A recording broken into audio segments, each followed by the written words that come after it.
तो महाराज अब इसने दोबारा ब्रह्मास्त्र चला दिया और वो चलाया उत्तरा के घर पे। उत्तरा अभिमन्यु की पत्नी थी, वो गर्भवती थी। पांडवों के और सब पुत्र मारे गए, पांडव बाकी रहे और बड़े बूढ़े यार इनका इनके संतान में देख बैठिए, इनके वंश को नष्ट कर दो। उत्तरा के पास में एक जलता हुआ बाण आया और उत्तरा के पास में आके बाण गायब हो गया और उत्तरा के पेट में पीड़ा होने लगी, दर्द होने लगा। दौड़ के भगवान कृष्ण की शरण में गई। हे बांके बिहारी, हे प्रभु मेरी लज्जा रखो। क्या हुआ देवी? महाराज मेरे पेट में उदर में पीड़ा हो रही है। महाराज मेरी संतान खत्म न हो जाए, प्रभु इसे बचा लो चाहे मैं मर जाऊं। और दूर करो दुख मेरा बांके बिहारी रे, दूर करो दुख मेरा बांके बिहारी रे, दूर करो दुख मेरा। दूर करो दुख मेरा मेरे श्याम, दूर करो दुख मेरा शरण तुम्हारी है, दूर करो दुख मेरा बांके बिहारी रे, दूर करो दुख मेरा। मेरा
उत्तरा के गर्भ को नष्ट करने के लिए अश्वत्थामा ने ब्रह्मास्त्र चलाया।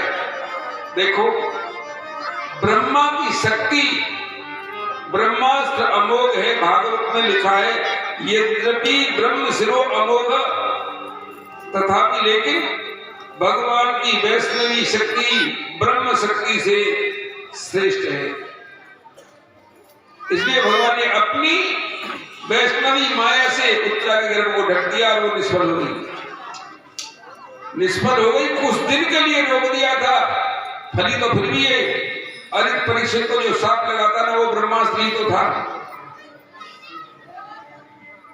ब्राह्मण ने तो साप दिया था, यही तो अस्त्र था। ये मृत्यु उसकी फिर भी ब्रह्मा से हुई, केवल भगवान ने कुछ दिन के लिए टाल दिया था क्योंकि उन्हें पांडवों का वंश चला। अब तो महाराज ब्रह्मा शांत हुआ, उत्तरा ठीक हो गई। इसके बाद भगवान कृष्ण ने पांडवों को महाराज राज दिलाया। यह धर्मराज का अभिषेक हुआ हस्तिनापुर में और अभिषेक के बाद भगवान कृष्ण वहां से चल दिए। बोले भाई अब मैं द्वारका जाना। जब द्वारका को जाने लगे उस समय सबने रोकना चाहा। युधिष्ठिर महाराज की एक बात थी, वैसे सब भागवत में तो हर जगह हर बात ऐसी विलक्षण आती है।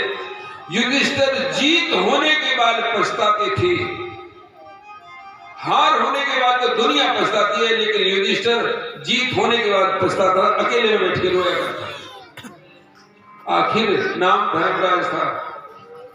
सोचते अगर मेरा नाम धर्मराज, मेरे मन में इस सिंहासन की इच्छा नहीं होती तो ये पब्लिक मारी गई क्यों मारी जाती? ये बेमतलब की तो सिंहासन की इच्छा दैया चाले और ना तो वायरस ही बना के तैयार कर दे। पब्लिक मर रही है, हाँ दैया चाल आदमी ने काम नहीं, जो कहते कलयुग ना और का कलयुग आपको भैया। यानी इतनी लिप्सा, इतनी इच्छा, हमारा दुनिया भर को दैया चाल। तो इतना तो जब इन्होंने खबर कि तू 100 वर्ष रहेगो कि ना रहेगो। अगर इतनी खबर हो गई तू वही ना मर रो तो आदमी दिन का करते भाई का मर रो तू बोली तू ना मरे। वो तो भगवान ने इस चीज को छिपा दिया है, इनके हाथ में नहीं दिया महाराज। बस भगवान ने देखा तो युधिष्ठिर को पूछा, युधिष्ठिर क्या बात है? बोले महाराज मैंने बड़ा पाप किया, मेरी वजह से मैं खुश। भगवान बोले अब मैं समझ आऊंगा, समझ में नहीं आई भगवान की। महाराज अब सूची करें कि भगवान इनको लेकर के, युधिष्ठिर को लेकर के और पांडवों को साथ लेकर के कुरुक्षेत्र के मैदान में दादा भीष्म के पास गए, जो भी सरसैया पर पड़े थे। जाकर के सबने प्रणाम किया। कुछ देव ऋषि, कुछ महर्षि, कुछ राज ऋषि आ गए वहां और जाकर के सबने अभिवादन किया। उस समय कहा भगवान श्री कृष्ण ने दादा भीष्म को, दादाजी ये युधिष्ठिर बड़े परेशान है, आप इनको कुछ उपदेश कर दो। तो दादाजी ने कहा महाराज आपके रहते मैं क्या उपदेश करूंगा? बोले नहीं, आपका जो अनुभव है वो आपके साथ है, अपने अनुभव की बात इनको कुछ बताओ। तब युधिष्ठिर ने कहा पांडवों अन्याय तो हुआ, लेकिन क्यों हुआ? शायद तुम्हारा कोई प्रारब्ध था, ऐसे सोचो। तुम्हारे साथ ऐसा होना नहीं चाहिए था लेकिन हुआ और तुमने सहन किया। लेकिन अब ध्यान रखना ऐसा तुम मत करना आगे।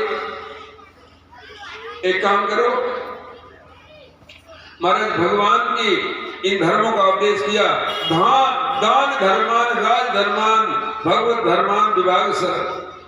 दान का धर्म बताया, दान कैसे करना चाहिए, कब करना चाहिए, किन को करना चाहिए, बहुत बातें हैं।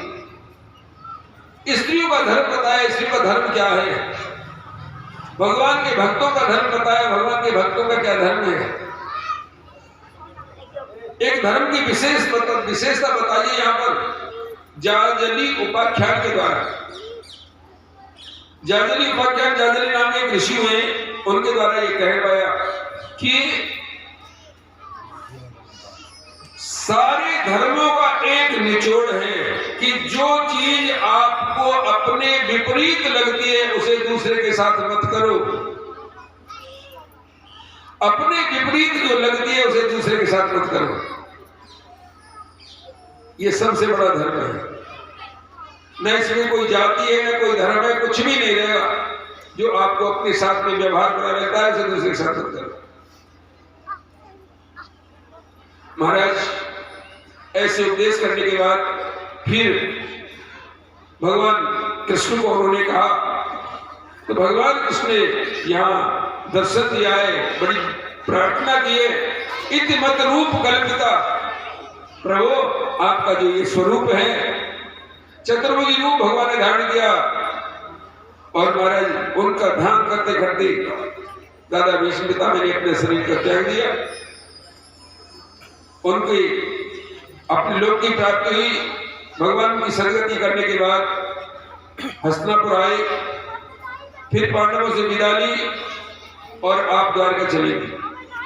द्वारका में भगवान का भव्य स्वागत किया गया। यह एक बात लिखिए, भगवान जब द्वारका में गए हैं ना, द्वारका में बड़ा स्वागत हुआ और भगवान फिर श्री कृष्ण द्वारका में पहुंचे। अपने राजमहल में जाने के पहले वो अपने माता पिता के पास गए।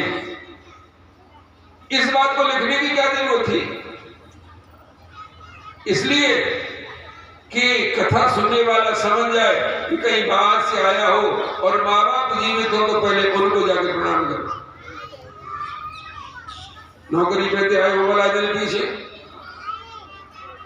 पिताजी बैठे हुए हेल में, उनके ढोड़े पीछे पहुंचेंगे, सबसे पहले सूटकेस लेके घर पहुंचेंगे।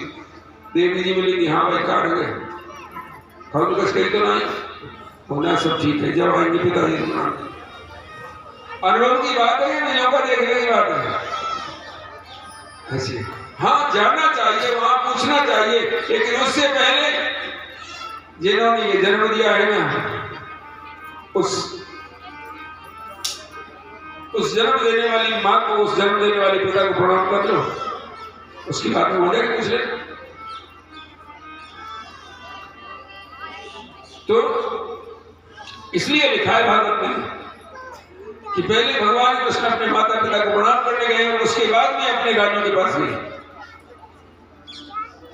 तो प्रातः काल उठ के रघुनाथ, मात पिता गुरु नामई माथा। ये तो क्या चौपाई, कौन याद रखे? याद करने का मतलब है कितने ऐसे हैं जो सवेरे उठ करके माँ बाप को प्रणाम करते हो। बाहर में तो दुनिया का नाम कर लिया बात है। तो महाराज ऐसे करना चाहिए। इसके बाद भगवान द्वारका में रहने लगे। इधर धर्मराज राजा बने। अब उत्तरा ने एक पुत्र को जन्म दिया और महाराज का नाम कर दिया गया परीक्षित। परीक्षित का जन्म हुआ। धर्मराज ने ब्राह्मण को बुलाया, पंचांग दिखाया। ब्राह्मण से पूछा, महाराज इसके लक्षण बताओ बालक के। बोले, राजा धर्मराज बड़ा धार्मिक होगा। कहते हैं ययाति इव धार्मिका, राजा ययाति जैसा धर्म करने वाला होगा। ययाति के ही पुत्र महाराज यदु से, जिनसे यदुवंश चला है। राम जी से पहले भी ययाति का जन्म हुआ था। सुरपुर से जस खसे ययाति, पंजर शंख पंजर पंख गिरे संपाति। जब दशरथ जी महाराज राम के जाने के बाद सोच में पड़े, ऐसे मानो जैसे स्वर्ग से ययाति गिर गए हो।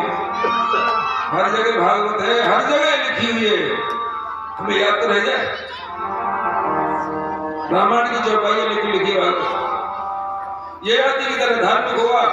रंद्रदेव एवोदारा, राजा रंद्रदेव के समान उदार होगा। राजा नंददेव हुए, कहते हैं अकाल पड़ गया, अपना सब कुछ लुटा दिया, राजा रानी और उसका बेटा भूखे रह गए। 49 दिन भोजन नहीं मिला था राजा को, 49 दिन। 49वें दिन कुछ खाने को मिला, जिसमें कुछ भोजन था, कुछ जल था। 3 हिस्से कर लिए, खाने को बैठे। एक ब्राह्मण आ गया, राजा मैं भूखा हूं, आओ महाराज, उन्हें भोजन करा दिया। फिर जो बचा उसके फिर 3 हिस्से करे, फिर खाने को बैठे। एक कहते हैं सूत्र आ गया कुत्ते से उसके पास में, बोले भाई मैं भी भूखा, कुत्ते भूखे, बोले ले भी सारा दे दिया। अब केवल राजा के पास जल रह गया और राजा उस जल को पीने ही वाले थे। एक लड़खड़ाता हुआ कुत्ता आ गया जो बिल्कुल गिरने वाला था, ऐसे लगता था कि इसको जल चाहिए और अगर पानी नहीं मिला तो ये मर जाएगा।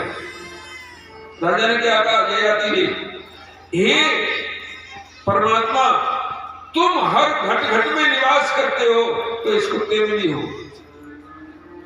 मैं तुम्हें यह जल दे रहा हूं, इसे मेरी सत्य प्यास नहीं है, इसको दे रहा हूं। जब सब में भगवान है, उस भगवान को दोगे तो तुम्हारे भीतर का भगवान अपने आप राजी हो जाएगा। तो सब में भगवान नहीं तो है ना, यह मिट जाएगी वो बात सारी।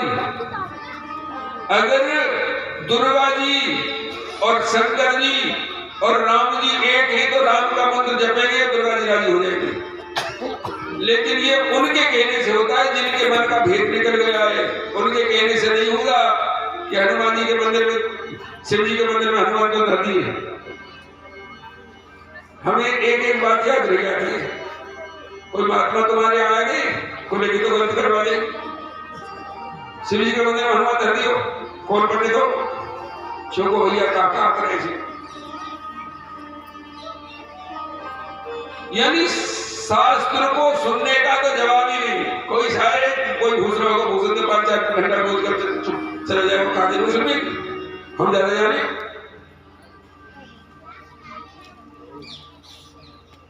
तो गड़बड़ जब होती है, जब देखो एक बात बताए, पूजो यत्र न पूज अपूजो यत्र पूजन्ते अपूजनीयो न पूजते। अपूजनीय जिनकी सम्मान नहीं होना चाहिए उनका सम्मान जहां होता है, और सम्मान जिनका होना चाहिए उनका जहां सम्मान नहीं होता, वहां पर 3 चीज होती है। अपूज्यो यत्र पूजन्ते पूजनीयो न पूज्यते तत्र त्रियो भवति दुर्भिक्ष मरणं भय। अकाल पड़ता है, मृत्यु होती है या भय होता है। ऐसा हम करते हैं, इसलिए हमें ऐसा नहीं करना चाहिए।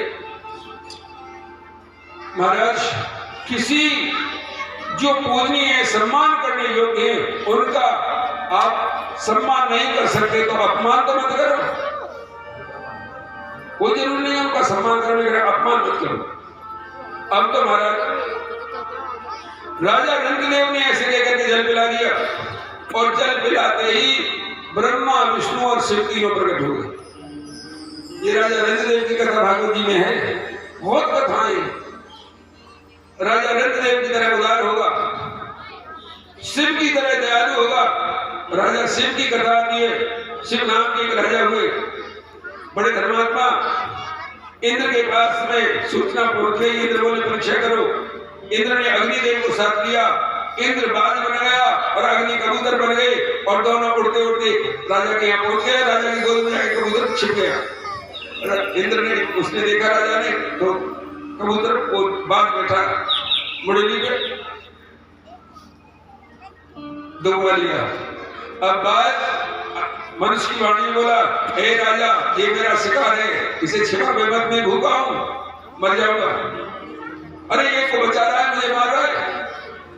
बोले भाई तुझे मैं दूसरा भोजन दे दूंगा, और भोजन कर लेना। कहां से दूंगा, अभी मंगाता हूं। नहीं राजा, अगर तुझे देना है तो अपने शरीर में से इस कबूतर के बराबर मांस काट के दे दे। राजा बोले चलो ऐसे कर लेंगे।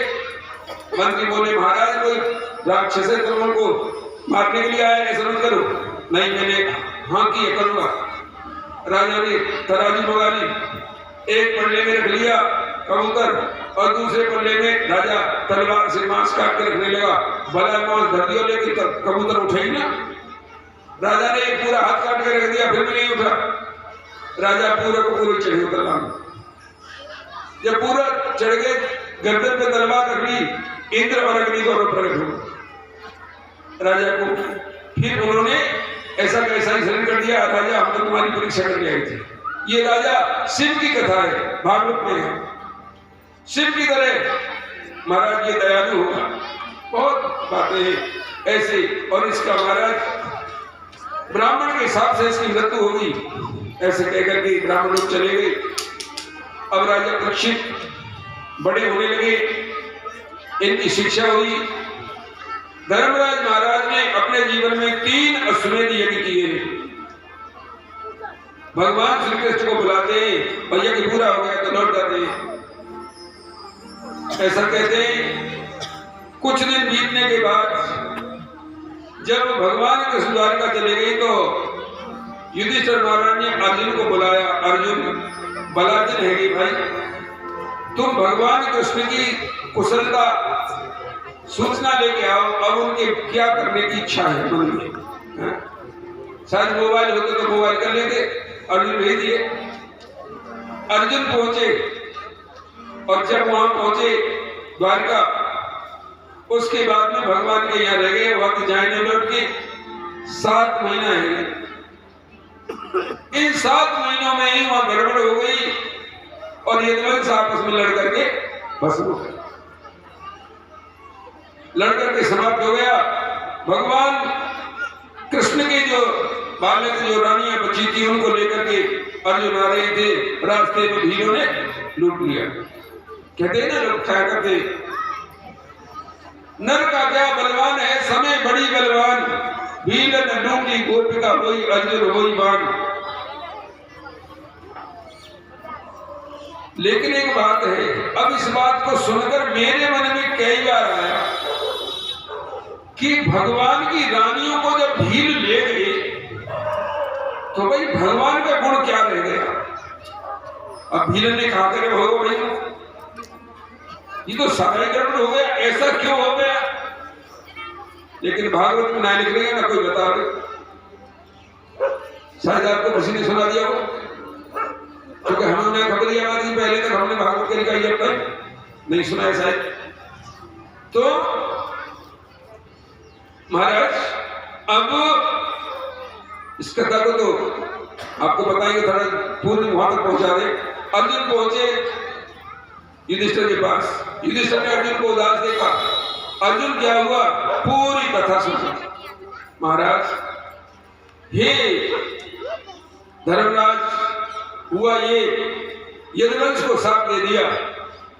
दुर्वासा ऋषि के साथ आए थे सर और उन्होंने साथ दे दिया और वो ब्राह्मण साप की वजह से पूरा यदुवंश आपस में नष्ट हो गया।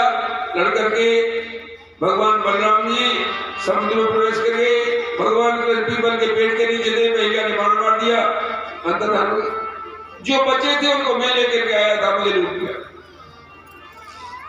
इसलिए उदास बोले देखो ठीक तो नहीं हुआ, लेकिन अब हम भी नहीं रहेंगे।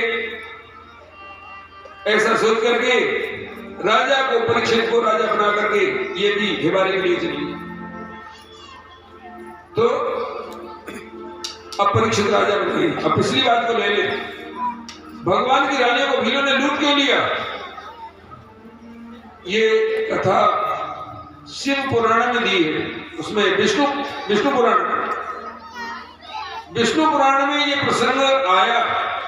मैं पढ़ रहा था ऐसे ही, उसमें ये बात मिल गई कि एक बार की बात है, अष्टावक्र नाम के ऋषि जो कभी जनक जी के गुरु रहे थे, 8 जगह से टेढ़े थे, वो गंगा में खड़े होकर के जल में गर्दन तक डूबे थे और भगवान की आराधना कर रहे थे। उस समय स्वर्ग से कुछ अप्सराएं उतर रही थी गंगा किनारे। उन अप्सराओं ने महात्मा जी को प्रणाम, भगवान की वंदना करते देखा तो महाराज संत की प्रार्थना करने लगी। देवियों ने महाराज जी को प्रणाम किया। हे गंगा में स्नान करने वाले परम संत, हम आपको वंदन करते हैं, हम आपको नमन करते हैं। हे प्रभु, करोड़ करोड़ नमन तुम्हारे चरणों में। तो ऋषि प्रसन्न हो गए, कहने लगे बेटी वरदान मांग लो, कोई तुम्हारी इच्छा हो। अब अप्सराओं के मन में आया, हे ऋषिराज, यदि आप प्रसन्न हो तो एक वरदान दे दो, आप जिसकी आराधना कर रहे हो हम उनकी रानी बने। महाराज महात्मा तो वो वरदान दे सकते हैं जिसको भगवान नहीं दे सकते। कह दिया जाओ, ऐसा ही होगा, द्वापर में परमात्मा का अवतार होगा और तुम सब उनकी रानी बनोगे। जब ऐसे वरदान दे दिया, इसके बाद महाराज वो प्रसन्न हो गई। अब वो महाराज जी जल से बाहर निकल आए। जब जल से बाहर निकले तो महाराज टेढ़े मेढ़े चले, अष्टावक्र थे। अब इनको उन्हें देख करके उन देवियों को हंसी आ गई। बहुत देर मोहल्ले का आया घूमट में, पर वो खबर पड़ गई, कोई ऊपर हंस रहे। अब बाबा जी गुस्सा आएंगे, जब शराब दे दी, जाओ तुम भगवान की रानी तो बनोगे लेकिन अंत में महीने को पल्ले पड़ जाओगे। अब महाराज एक साफ दे दिया। अब उन बेचारी ने अपनी गलती मालूम पड़ी, भाई हमने बीज बोली हो तो फिर पैर में लोगे। महाराज क्षमा कर दो, महाराज गलती है बाबा। एक बात है, वो बाबा काय बात के जो नाराज है कि फिर राजी न हो, वो बाबा ही नहीं। फिर तो नाराज दुनिया हो सकती है लेकिन दुनिया मन नहीं सकती। लेकिन अगर संत हैं तो मानने में देर नहीं लगेगी। साधु सज्जन सोना सज्जन साधु जन टूट जुड़े 100 बार। एक एक बात ऐसी है, पहचान है सज्जन की, तुम्हारी लड़ाई हो जाएगी, दोबारा यारी जुड़ जाएगी। सोना टूट जाए, चेन टूट गई तो फिर जुड़वा लाओ, सोना गया। कुंडल टूट जाए फिर जुड़वा लाओ। सोना सज्जन और साधुजन टूट जुड़े 100 बार। और दुर्जन कुंभ कुमार के एक ही धक्का दरार। घड़ा में एक लात मार लो फिर जोड़ लीजिए, वेल्डिंग करवा लीजिए, फिर ना जुड़ेगा चाहे जिंदगी निकल जाए। है कि नहीं भागवत? एक चीज समझ में आ जाए, एक चली जाएगा अपने साथ। तो महाराज साधु महाराज फिर राजी हो गई। बेटियों, क्या महाराज क्षमा कर दो, बेटियों जाओ, भीलों के पल्ले तो पड़ोगी लेकिन जैसे तुमने हाथ लगाएंगे स्वर्ग को चली जाओगी। गोविंद भगवान की जय हो। साधु फल गया और अच्छा भी हो गई। महाराज इसके बाद अब राजा परीक्षित जब राजा बन गए, सिर पे मुकुट रखा धर्मराज ने तो कहा, बेटा अब तो राजा बनना है। 3 बात याद रखना जीवन में। कौन कौन सी? एक तो अपनी आंखों के आगे कभी अधर्म मत होने देना। तेरे सामने अधर्म होता तो रोक देना। और एक काम करना, अतिथि का सम्मान करना। तेरे यहाँ कोई आ जाए तो उसका सम्मान करना। और तीसरी बात, अपनी शरण में आए हुए को प्राण दंड मत देना। जो शरण में आ जाए उसे प्राण दंड मत दे देना। महाराज 3 बात बना करके चलेगी। अब राजा परीक्षित राजा बन गए और महाराज राजकाज करने लगे। शायद कुछ समय फिर बीत गया। इसके बाद बड़ा अच्छा राज किया। 3 अश्वमेध यज्ञ इसने भी किए। परीक्षित कृपाचार्य को बनाया इन्होंने अपना आचार्य, पुष्कर दक्षिणा दी। एक रोज की बात है, ये परीक्षित दिग्विजय करने के लिए निकले। पूरे संसार में भ्रमण किया। जो धार्मिक राजा थे उनको इनाम दिया, जो अधर्मी राजा थे उनको डांटा, अधर्म करना बंद कराया। इसके बाद में आगे अपने देश की सीमा पर आए तो एक स्थिति अजीब देखी। एक गाय और बैल को एक राजा है, सिर पर मुकुट लगाए, हाथ में डंडा लगाए, उनको मार रहा है। दयो कुंवर को राज पंडवा गए हिवारे को, और राजनीति गई सिखाए आपने राज दुलारे को। राज ने कुंवर ने राज करो नी को, और जो कछ कुल की रीत कुंवर जी ने नहीं चूको। फिर आखिट करन धायो, अरे एक गाय और बैल दबाई बदिक चलो आयो। फिर के वो फटकारो, और हाथ जोड़ के कही नाम जन कलियो उच्चारो। राजा ने कहा कौन तू क्या कर रहा है?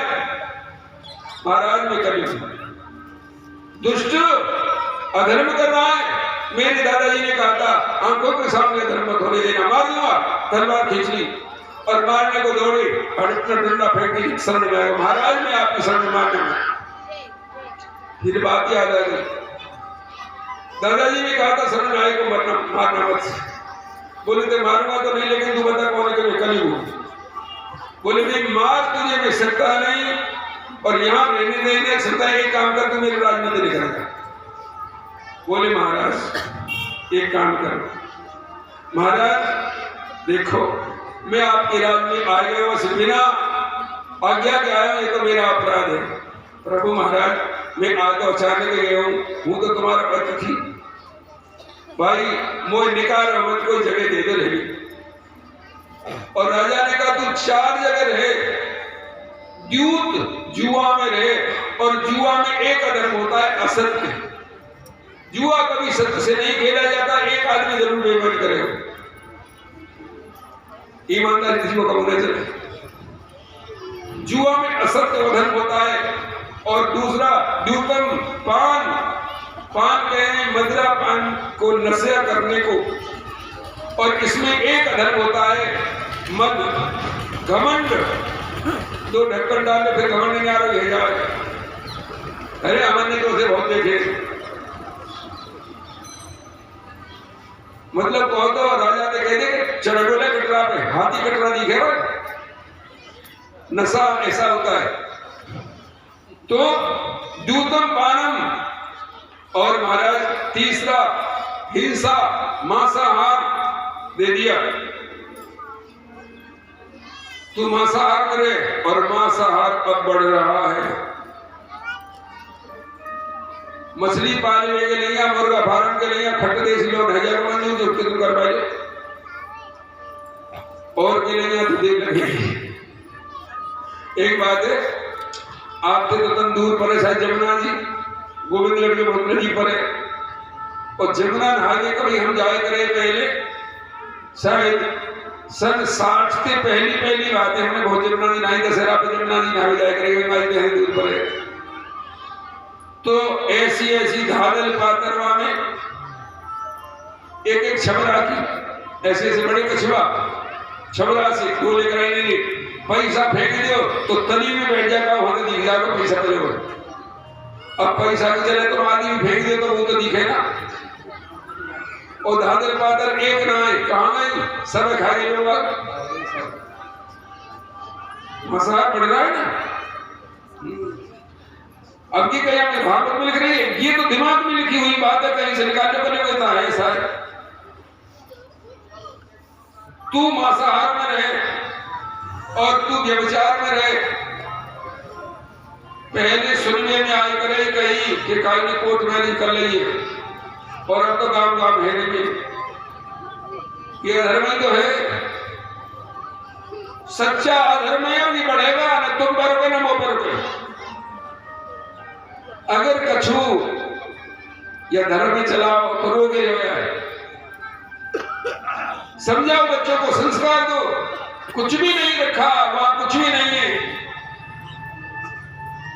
जहां तुम जानते हो ना हम बहुत अच्छा कर रहे हैं, वो कुछ भी नहीं है। एक दिन पछताना होता है। देखो हमारे यहाँ 8 तरह के विवाह हैं। 8 तरह के विवाह पहले से ही, ये नई चीज तो ना है, कोर्ट मैरिज पहले से है। पहला है ब्राह्मण विवाह, दैव विवाह, आर्ष विवाह और प्रजापति विवाह। ये 4 विवाहों को सामाजिक मान्यता प्राप्त है। और 5वां है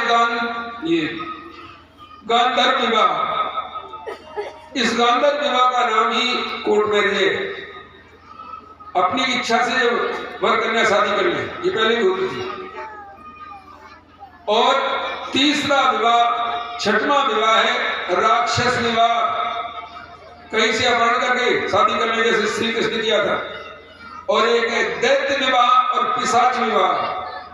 लेकिन इनको विवाह ही कर दिया जाता था। फिर किसी ने किसी को नशा करा दिया और शादी जैसा संबंध कर लिया तो उसके साथ उसे शादी कर दी जाती थी, पत्नी बना दिया जाता था उसकी। इसलिए वो अन्याय होते हुए भी फिर आगे धर्म बन जाता था। आज ऐसा नहीं है। तो महाराज ये 4 जगह दी थी, तू 4 जगह रहे। अब कलयुग बोला भाई ये तो कहीं भी नहीं है राजा के यहाँ। बोले महाराज एक जगह दे दो। राजा की जब कहा समझ में आई और कहा ना आई, जो कह देगा तो सोने में। अब ते पहले शायद जिनकी 60 की 65 की 70 की उम्र है उन्हें खबर होगी कि सन 60 में मेरे अंदाज में 100 रुपया तोले तो नीचे हो सोना। हमें याद है जब तक, क्योंकि हमारे भाई साहब की शादी हुई वह समय, तो जब सोना बड़ा मंद हो वादे पीछे। फिर अब की बातें सन 2008 में 11,000 रुपये तोले को भाव 2008 में, और उससे पीछे और अब ताई वाला हल्को, और अब तो 40 से पार करके 50 में पहुंचे। 48 बता रहे कोई 10 ग्राम वो तोले बनना है।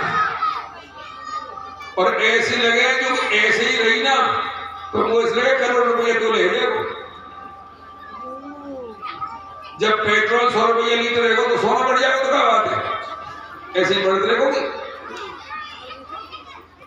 तो यानी कह दिया तू सोने में निवास कर, बिना बेईमानी ना कमेगो। एक इतना जो लोगों बन जाए, 2 नंबर को कमाना पड़ेगा जब जाके पेंडल बनेगा। इसलिए कह दिया तू सोने में रहे, यानी अधर्म की कमाई में कलयुग है। अब जो लगा लो फिर कि जहां ज्यादा दक्षिणा की भागवत होती होगी वो कहां से लगाए जाते हैं। रितम महाराज जी ने कथा करी थोड़े में 4 लाख लोगों को दक्षिणा ले गई, तो कई लाख लगे हो फिर तो कहां से आए हो जी। जो आदमी 15 लाख भागवत में लगा देगा वो कहां से आवे हो। वो धर्म है क्या धर्म है। वो चोरी करके मंदिर बनवा दे तो मंदिर में जाएगा, भजन नहीं करेगा, चोरी करेगा, बोल खूब बनाएगा। साची बात तो ऐसी है भैया, यही तो बात है, असली बात तो यही है। इसीलिए तो मंदिर में आजकल भजन करने को मन नहीं करता। इस मंदिर पे हर साल भागवत होती है और बाजे बाजे मंदिर पे जब देखो ना अब तक भागवत ना होगी ना होगी। क्यों ऐसे ही है। और फिर होगी तो व्यासकों की तरह के आएंगे। 2 नंबर को व्यास, 2 नंबर को पैसा कमाते, 2 नंबर दे तो 2 नंबर की आवाज, 1 नंबर को लगाओगे तो 1 नंबर को सोना मिलेगा, गारंटी की बात है। आनंद कंद भगवान की। अब तो महाराज राजा ने ऐसा हुआ, तुरंत ही राजा चले आए। परीक्षित राजा के मुकुट में बैठ गया। ये परीक्षित के मुकुट में कलयुग बैठ गया, घर आ गए। इसके बाद में राजा के मन में आई, एक दिन शिकार खेलने के लिए गए। हिरण के पीछे दौड़ते दौड़ते महाराज जंगल में चले गए। हिरण छिप गया, नहीं मिला, शिकार निकले हाथ से।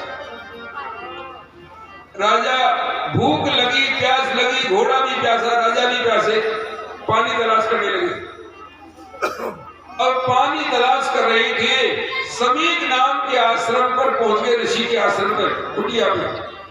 महात्मा जी आंख बंद करके भजन कर रहे थे, ऐसे दिखाए। राजा ने जाके पानी मांगा। महात्मा जी का ध्यान था भजन में, इसलिए राजा की बात नहीं सुनी। उन्होंने ना राजा से कहा जा पेट जाओ राजा, पानी पियो, कुछ भी नहीं। अब राजा को चिढ़ लग गई, क्योंकि सिर पे कलयुग सवार था। अब राजा ने महात्मा को देखना चाहा कि भजन कर रहा है या नहीं। राजा आश्रम के दरवाजे पे आए, देखे मरा हुआ सांप पड़ा है, अपने धनुष से उठाया, महात्मा गले में डाल दिया। महात्मा जी फिर भी नहीं बोले कुछ, तो ध्यान में थे। राजा चला आया, अपने राज में आ गया, सिर से मुकुट उतार के अलग रखा। राजा को ध्यान हुआ मैंने एक भाई पाप कर दिया, महात्मा के गले में सांप डाला है। फिर मुझे तो भाई मेरे यहाँ तो महात्मा की पूजा होती थी, अब तो ऐसे सोच ही रहे थे। इधर उन महात्मा का कोई बेटा था, बेटा लिखा है ठाकुर ने तो, जिसका नाम था श्रृंगी। श्रृंगी को कहा किसी, अरे श्रृंगी तेरे पिता के गले में राजा परीक्षित मरा हुआ सांप डाल गया। अब इस श्रृंगी को क्रोध आ गया, सांप दे दिया, जाओ आज से 7वें दिन इस राजा को सांप खा जाएगा। फिर अपने पिता के पास में आया, चरणों में गिर के रोने लगा। महात्मा की आंख खुली, क्या बात है रे? पिताजी तुम्हारे गले में सांप डाल दिया, गले में से सांप को तब फेंक दिया। किसने डाला? परीक्षित ने। मैंने उसे सजा दे दी है, 7वें दिन सांप खा जाएगा। महात्मा ने ध्यान किया कि राजा परीक्षित तो पांडवों का बेटा है, अरे वो तो धर्म करने वाले थे, मेरे गले में सांप डाल कैसे गया? ध्यान किया तो महात्मा जी को नजर आया कि उसके मुकुट में तो कलयुग सवार था। राजा का दोष नहीं है, ये काम तो कलयुग ने करा दिया। आज भी बात है ऐसी, अगर कोई बड़े बूढ़े हों और कोई नया बालक एक आध ढक्कन डाल जावे और बड़े बूढ़े थे उनके सीधे बोल जाए, तो जो कहती भैया तू ना बोल लो, कोई और बोल लो तो कह देना। महात्मा को ध्यान हुआ ये उसका दोष नहीं, राजा का, ये तो कलयुग का दोष है। तेने अच्छा नहीं किया पुत्र, तू नहीं जानता, अगर राजा नहीं होंगे ना तो प्रजा में उद्दंडता बहुत बढ़ जाएगी। असलियत में तुम असली धार्मिक देखना चाहो ना, तब कल्पना करो कि ये राज और पुलिस थोड़ी देर के न हो, 1 घंटा को या 2 घंटा को पुलिस समाप्त हो जाए तो जो धीरा धीरा है ना कमजोर ने पकड़ खा जाएंगे। गीतो पुलिस वाले ने के डर के मारे हम सूदे बने हुए, भगवान पे कौन डरो भैया? राज जरूर चाहिए, चाहे बुराई हो, बिना राज के काम नहीं चलेगा। राजा में छठवांश परमात्मा का होता है। तो अब तो महाराज ऋषि ने कहा मैंने अच्छा नहीं किया, लेकिन अब तो सांप लग गया। गौरमुख नाम का एक शिष्य बुलाया, जाओ राजा से कह दो परीक्षित को सांप लग गया है, और उसने आगे परीक्षित को बताया। बस परीक्षित महाराज ने अपने पुत्र को बुलाया, राज को संभालना, अपना सर से मुकुट उतार दिया और राजा जाकर के गंगा किनारे पर बैठ गए एक बर के पेड़ के नीचे, और वो बर का पेड़ आज भी है। भागवत सुनते हो तो एक बार उसको दर्शन करके आओ। मुजफ्फरनगर जिले में मोरना नाम की जगह है जहां वो बर का पेड़ है। वहां अब तो मंदिर बना हुआ, बहुत पुराना, बहुत बड़ी बड़ी शाखाएं, बहुत बड़ी। अब जब वो गिरने को हुए तो उनके नीचे खंभे ईंटों के लगा दिए, मंदिर बने हुए, बहुत पुराना वृक्ष ऐसे लगता है, वही हो। महाराज राजा वहां जाके बैठ जाते हैं। राजा के पास में महात्मा आ गए, बहुत महात्मा बैठे हुए, और महात्मा को देखा तो राजा ने कहा महाराज आज मैं तुमको देख करके अहो वयम धन्य तमा, महाराज मैं धन्य हूं। एक बालक ने, एक महात्मा के बालक ने मुझे साथ दे दिया, और इतने महात्मा कृपा करने के लिए मुझे आ गई। बोले कौन? राजन बोले महाराज एक कृपा कर दो। कि 7 दिन में, मेरे पास केवल 7 दिन है, 7 दिन में मेरी मुक्ति हो जाए, ऐसा कोई उपाय बता दो। बोले भाई 7 दिन में मुक्ति कैसे हो जाएगी जब 7 जन्मन में मुक्ति ना हो। महात्मा है बहुनाम जन्म नामंते ज्ञानवान माम प्रबोधते, बहुत जन्मों के बाद में ज्ञानी होता है, मेरी समझ में आता है, बहुत जन्मों के बाद, और ये 7 दिन में मुक्ति है। सब महात्मा चुप। इतनी देर में सुखदेव जी का आगमन होता है। बोले सुखदेव भगवान की, जिनकी आयु 16 वर्ष है। अब सुखदेव जी की आयु तो 16 वर्ष है, लिखा है भागवत में, आपने भी सुना होगा, लेकिन परीक्षित की आयु में लिखी कितनी है और ना कोई बतावे। तो मैंने सुनने हो जाए थे, क्योंकि पिछली साल तो हमारी कथा हुई ना, राम कथा हुई। परीक्षित की आयु भागवत में नहीं लिखी, निकालनी पड़े, हमारे कसालों कौन करे। हाँ 60 वर्ष ही है, तुम्हें तो खबर है। परीक्षित की आयु 60 वर्ष थी, और ये लिखा हुआ है महाभारत में, या फिर किसमें से गणित करके निकालना पड़ता है। तो महाराज अब परीक्षित सुखदेव जी के सामने बैठ के बोले, महाराज अब मेरा प्राणांत होने वाला है, थोड़ी उम्र है प्रभु, ये बताओ मरने वाले का उद्धार कैसे हो जाए, 7 दिन में उद्धार हो जाए। ऐसे कहकर के यहाँ पहला स्कंद पूरा होता है। बोले नारायण भगवान की, वृंदावन बिहारी लाल की। गुरु जी को प्रणाम किया। दरअसल में कहते हैं यदि गुरु प्रसन्न हो जाए, तीर्थ धाम दान पुण्य सारा का सारा गुरु जी के पास, सारे तीर्थ धाम आपके चरणों में, चरणों में।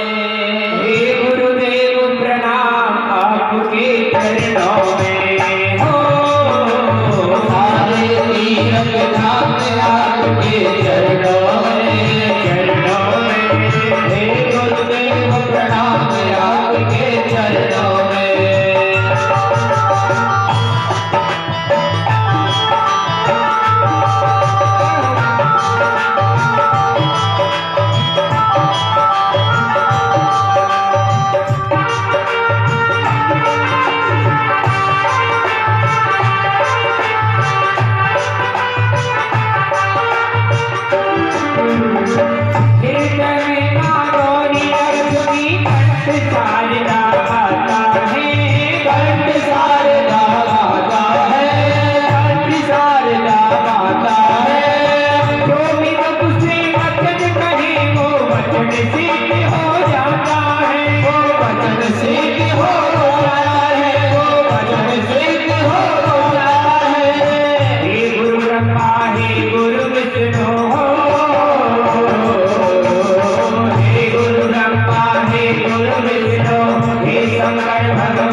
कुछ दान आया है भागवत में। 21 रुपये जगदीश जाटव नगला जान, 21 रुपये खिल्ल जाटव नगला जान। उस ठाकुर जी के यहाँ कमी नहीं है, चाहो तो कुछ भी मांग लो महाराज। तो राजा परीक्षित बैठ गए। सुखदेव जी ने कहना प्रारंभ किया, राजा प्रश्न तो तेरा बड़ा सुंदर है। देखो एक बात है, राजा ने पाप किया, महात्मा का अपमान कर देना पाप है, लेकिन किसी का पाप हमारे कल्याण का साधन बन गया। न राजा पाप करता न भाग शुरू होगी।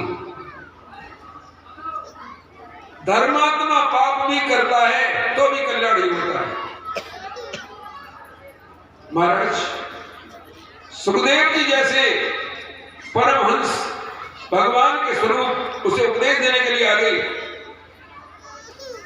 तो महाराज अब तो बैठे संत, बैठे सब सुखदेव जी को आसन पर बिठाया और कहने लगे, राजा परीक्षित देख, इसका एक ही सिद्धांत है, तुझे जो साथ लगाए कोई बात नहीं। तस्मात् भारत सर्वात्मा भगवान ईश्वर हरि। अरे राजा परीक्षित, सारी दुनिया को छोड़, सब कुछ छोड़, तू उस सर्वात्मा ईश्वर हरि भगवान का बस उसका ध्यान लगा ले। भगवान के चरणों में प्रेम लगा ले, तू उनमें प्रेम करने लगा, उद्धार हो जाएगा। चिंता मत करे। बोले महाराज प्रेम करें कैसे, उसमें ध्यान करें कैसे? जिता सनो जित श्वासो जित संगो जितेंद्रिय स्थूले भगवते रूपे मन संधारिये धिया। अपनी बुद्धि को जिता सनो कहते हैं, आसन, श्वास और आसक्ति, इन तीन को काबू में कर ले। नई बात समझने एकदम। आसन, श्वास और आसक्ति। आसन इस बैठने के आसन को भी कहते हैं और आसन भोजन को भी कहते हैं। आप भोजन को शुद्ध कर लो, भोजन को शुद्ध कर लो, बैठना शुद्ध हो जाएगा। कमर में दर्द है जाए मेरी में, लेकिन यहां बैठो तो मैं हूं। परेशानी है जाए, लेकिन 7 दिन बाद में बीमारी होगी अगर हुई तो। अंदाज ऐसे पर है कि आपको ठाकुर जी की दवाई बता देगी, आपको जब तक जाने के लिए भागवत करने लगे करेंगे। हाँ, कोई नहीं सुनेगा तो अपने आप कर ले करेंगे तुम्हारा ऐसे। यानी जब तुम्हें इधर से स्नेह हो जाएगा ना, इधर का स्नेह कम हो जाएगा, इधर का लगाव कम हो जाएगा, तो इधर का दुख भी कम हो जाएगा। भगवान से जरा लगाव करके देखो और भगवान के स्थूल में ध्यान लगाओ। बोले महाराज भगवान का स्थूल क्या है? तो देखो भगवान का स्थूल बताया, अंड कोशे शरीरे अस्मिन् सप्तावर्ण संयुते। 7 आवरणों से घिरा हुआ ये ब्रह्मांड ही भगवान का स्थूल है। 7 आवरण या 7 आवरण दिए। पहला आवरण जल, अग्नि, वायु, आकाश, अहंकार, मैं तत्व और प्रकृति, ये 7 आवरण हैं। अब रात दिन की बात आ रही थी, तो ये वो 7 नहीं है जो सत्संग हो रहा था हमारे, इनका लगे थे। ये तो इस ब्रह्मांड के आवरण है और एक दूसरे से 10 गुना है। वेद का एक मंत्र है, ओम पुरुषोत्तम शरणं भूतम यच्च भाव्यमुतां तत्सेषाणो यदनेन विरोधे। सहस्रीर्षा पुरुषा सहस्राक्ष सहस्रपाद सभूमिहुं सर्वतः स्मृत्वा तितिष्ठ दशामूलम। दशामूल न्याय है, एक तत्व दूसरे से 10 गुना है। पृथ्वी से 10 गुना पानी है और वो सगली धरती में पानी पानी है, और पानी से 10 गुना अग्नि है, और अग्नि से 10 गुना वायु है, और वायु से 10 गुना आकाश है। आकाश से 10 गुना अहंकार, अहंकार से 10 गुना महाराज मैं तत्व, और मैं तत्व से 10 गुना प्रकृति है। और ये जितना है ना, ये भगवान के एक पाद में है। ये भी वेद का मंत्र है, त्रिपादस्य अमृतम दिवी, और इससे तिगुना भगवान का अमृत स्वरूप है। ये एक पाद गायत्री त्रिपाद गायत्री है।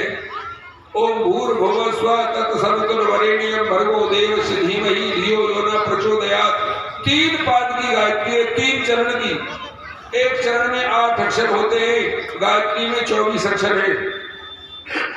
एक पंडित पूछ रहे, चलो तुम्हें बताए, हमारे कई लाला पूछी कि जी यहाँ में तो गायत्री शब्द आ नहीं रहे, तो गायत्री मंत्र छोटे हैं, अभी हम तो आवे ना गायत्री। वो बुल्लाने बाबा की जय हो। यह खुआ तक से है, मंगलवार है, ठीक है। हाँ बढ़िया, बोल बजरंगबली महाराज की। तो देखो इससे आगे की कथा तो कल करेंगे, अब जा रहे हो और हनुमान जी माओ, ये बोले बजरंगी महाराज, बजरंग माला जपो तेरी माला, राम दूत हनुमान भरोसा भारी है। बजरंग माला जपो तेरी माला, राम दूत हनुमान भरोसा भारी है। अरे हमें भरोसा भारी है बाबा, हमें भरोसा भारी है। अरे हमें भरोसा भारी है, हमें भरोसा भारी है। बजरंग माला जपो तेरी माला, बजरंग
श्री गिरधर कृष्ण मुरारी आरती गोविंद बिहारी की श्री गिरधर कृष्ण मुरारी गले में जयंती माला गले में जयंती माला बजावे मुरली मधुर गाना बजावे मुरली मधुर गाना श्रवण में कुंडल घटकाला श्रवण में कुंडल घटकाला नंद निकांत मोहन ब्रज चरण परमानंद राधिका रमण बिहारी श्री गिरधर कृष्ण मुरारी